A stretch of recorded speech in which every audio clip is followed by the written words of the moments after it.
بسم اللہ الرحمن الرحیم۔ السلام علیکم اسٹوڈنٹ، امید ہے آپ سب خیریت سے ہوں گے۔ آج ہمارا آن لائن ٹیچنگ کا پہلا لیکچر ہے اور آج ہم سورۃ الاحزاب کا تعارف اور رکوع نمبر 1 کی آیات کا ترجمہ اور مشقی سوالات پڑھیں گے۔ سب سے پہلے ہم سورۃ الاحزاب کا تعارف پڑھ لیتے ہیں۔ سورۃ الاحزاب جو ہے یہ مدنی صورت ہے اور 5 ہجری میں نازل ہوئی۔ احزاب جس کا مطلب حزب کی جمع ہے، جس کے معنی لشکر کے ہوتے ہیں۔ کفار مکہ کے بہت سے قبائل نے جب مسلمانوں پر یکبارگی حملہ کر دیا تھا تو اس وقت اللہ تعالیٰ نے مسلمانوں کی مدد کے لیے فرشتوں کو نازل کیا تھا جو لشکروں کی صورت میں آئے تھے۔ اسی طرح کفار بھی لشکروں کی تعداد میں آئے تھے اور یہ صورت جو ہے یہ 5 ہجری میں نازل ہوئی۔ اور اس صورت کے اندر اللہ تعالیٰ نے جو احکامات بیان کیے ہیں اس کے اندر منافقین کا رویہ، مومنوں کا رویہ اور جو اس کے متعلق چیزیں ہیں وہ بیان کیے ہیں کہ مومنوں نے کس طرح اللہ تعالیٰ اور اس کے رسول کے ساتھ وفاداری کا حق ادا کیا، اور منافقین جو ہے وہ میدان جنگ سے بھاگنے کی کوشش کرنے لگے۔ اسی طرح اس صورت کے اندر غزوہ احزاب کا نقشہ بھی کھینچا گیا ہے کہ مسلمانوں نے کفار کے مقابلے میں ایک خندق کھودی تھی اور جس کو کفار عبور نہ کر سکے تھے۔ اس کے بعد اللہ تعالیٰ نے ایک آندھی چلائی اور کفار کے لشکروں کے خیمے جو تھے وہ اکھڑ گئے اور وہ میدان جنگ سے بھاگنے پر مجبور ہو گئے۔ اس کے بعد ہم اس کے تعارف کے بعد ہم مختصر طور پر جو ہے وہ آپ کو یہ بتاتے چلیں کہ اس کے اندر اللہ تعالیٰ نے مختلف قسم کے احکامات نازل کیے ہیں، جس میں اللہ تعالیٰ نے یہ بات بتائی ہے کہ کسی آدمی کے دل میں 2 پہلو نہیں ہوتے، اور نہ ہی جو اپنی عورتوں کو غلطی کے طور پر ماں کہہ بیٹھتے ہیں وہ ان کی حقیقی مائیں نہیں ہیں۔ اسی طرح اس صورت کے اندر ازواج مطہرات کے مقام کو بیان کیا گیا ہے کہ ان کا مرتبہ، ان کی شان کیا ہے، اور یہ اللہ تعالیٰ نے جو ہے اس صورت کے اندر جو ہے احکامات کو بیان کیا ہے۔ اور اسی طرح اس کے آخر میں حضرت موسیٰ علیہ السلام کا بھی تذکرہ ہے اور بہت سی باتیں بھی بیان ہوئی ہیں۔ اب آتے ہیں ہم صفحہ نمبر 27 کی طرف۔ کتاب کا صفحہ نمبر 27 ہے۔ آیات دیکھیں۔ بسم اللہ الرحمن الرحیم۔ یا ایھا النبی، اے نبی صلی اللہ علیہ وسلم، اتق اللہ، خدا سے ڈرتے رہیے، ولا تطع الکافرین والمنافقین، اور کافروں کا کہا نہ ماننا، ان اللہ کان علیما حکیما، بے شک خدا جاننے والا اور حکمت والا ہے۔ واتبع، اور اتباع کر، ما یوحی الیک من ربک، جو آپ کی طرف وحی کیا گیا ہے، ان اللہ کان بما تعملون خبیرا، بے شک اللہ جو عمل تم کرتے ہو اس کو دیکھنے والا ہے۔ وتوکل علی اللہ، اور اللہ پر بھروسہ کیجئے، وکفی باللہ وکیلا، اور اللہ تعالیٰ کافی ہے کارساز۔ ما جعل اللہ لرجل من قلبین فی جوفہ، خدا نے کسی آدمی کے پہلو میں 2 دل نہیں بنائے۔ وما جعل، اور نہیں بنایا، ازواجکم، تمہاری بیویوں کو، اللائی تظاہرون منہن امہاتکم، جن کو تم ماں کہہ بیٹھتے ہو ان کو تمہاری ماں نہیں بنایا۔ وما جعل ادعیاءکم ابناءکم، اور تمہارے لیپالکوں کو تمہارا بیٹا نہیں بنایا۔ ذالکم قولکم بافواہکم، یہ تمہارے منہ کی باتیں ہیں۔ واللہ یقول الحق، اور اللہ جو ہے وہ حق بات فرماتا ہے۔ وہو یہدی السبیل، اور وہ سیدھی راہ دکھاتا ہے۔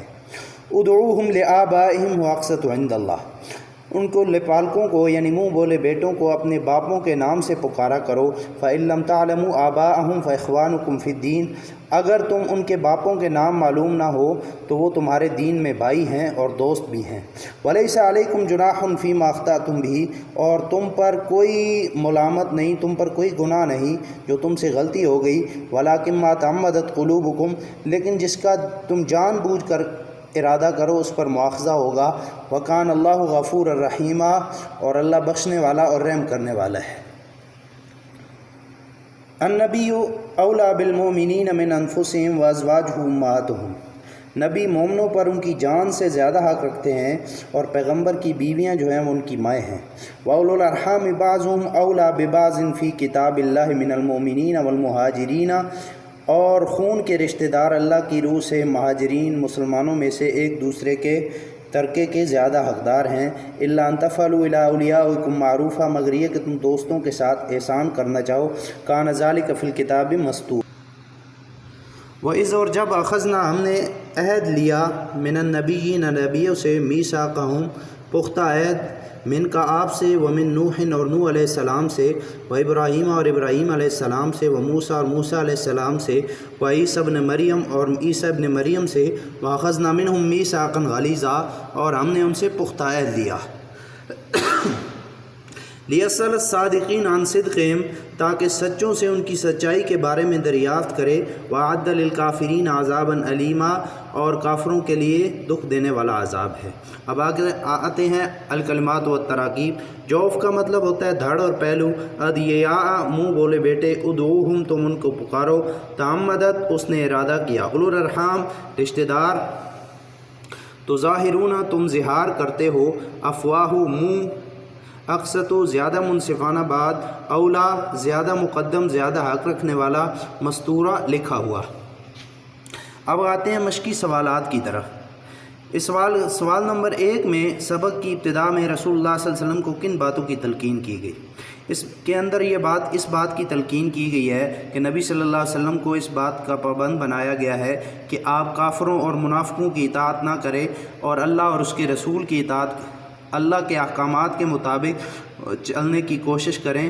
اور کفار مکہ جو تھے وہ آپ کے پاس حاضر ہوئے اور آپ کو مالی لالچ، مالی منفعت کا لالچ دیا اور کہا کہ اگر آپ ہماری بات نہیں مانیں گے تو ہم آپ کو قتل کر دیں گے۔ تو نبی صلی اللہ علیہ وسلم کو اللہ تعالیٰ نے کافروں کی اور منافقوں کی باتیں ماننے سے منع کیا ہے۔ سوال نمبر 2 ہے، اس سبق کی آیات میں منہ بولے بیٹوں کے بارے میں کیا ہدایات دی گئی ہیں؟ منہ بولے بیٹے جو ہوتے ہیں ان کے متعلق کفار میں رواج تھا کہ وہ ان کو جائیداد میں سے بوارث حقدار کرایا جاتا تھا اور ان کو حقیقی بیٹے کی طرح شمار کیا جاتا تھا، لیکن نبی صلی اللہ علیہ وسلم نے اس چیز سے منع فرمایا اور آپ صلی اللہ علیہ وسلم نے فرمایا کہ حقیقی بیٹے وہی ہوتے ہیں جو تمہارے وطن سے، جو تمہارے حقیقی اولاد ہوتی ہے۔ اور منہ بولے بیٹوں کے متعلق کہا گیا کہ وہ تمہارے دینی بھائی بھی ہو سکتے ہیں، کیونکہ عرب کے اندر رواج تھا منہ بولے بیٹوں کو حقیقی بیٹوں کی طرح وراثت میں سے حصہ دیا جاتا تھا، تو اسلام نے اس چیز کو ختم کیا ہے۔ اب سوال نمبر 3 کی طرف دیکھیں۔ عبارت کا مفہوم بیان کیجیے۔ النبی اولیٰ بالمؤمنین من انفسہم وازواجہ امہاتہم، نبی مومنوں پر ان کی جان سے زیادہ حق رکھتے ہیں اور ان کی جو بیویاں ہیں وہ مومنوں کی مائیں ہیں۔ ما جعل اللہ لرجل من قلبین فی جوفی، اللہ نے کسی آدمی کے پہلو میں 2 دل نہیں بنائے۔ وما جعل ازواجکم اللاتی تظاہرون منہن امہاتکم، اور نہیں بنایا تمہاری عورتوں کو جن سے تم ظہار کرتے ہو تمہاری حقیقی مائیں۔ اب یہ جو مشقی سوالات ہیں اس کو آپ کتاب پر حل کریں گے، اور اس کے علاوہ یہ ہے کہ میں آپ کو نوٹس بھی اس کے مہیا کر دوں گا، تو آپ اس سے دیکھ کر اپنا جو ہے وہ نوٹ بک پر اس کو درج کریں گے، اور جب آپ اسکول آئیں گے تو یہ آپ کی نوٹ بک چیک کی جائے گی۔ میں آپ کو نوٹس جلد بھیجوا دوں گا، یعنی جب بھی موقع ملا تو تیار کر کے آپ کو بھیج دوں گا۔ باقی آپ اپنا کام انتہائی توجہ اور محنت کے ساتھ کریں۔ اوکے، اللہ حافظ۔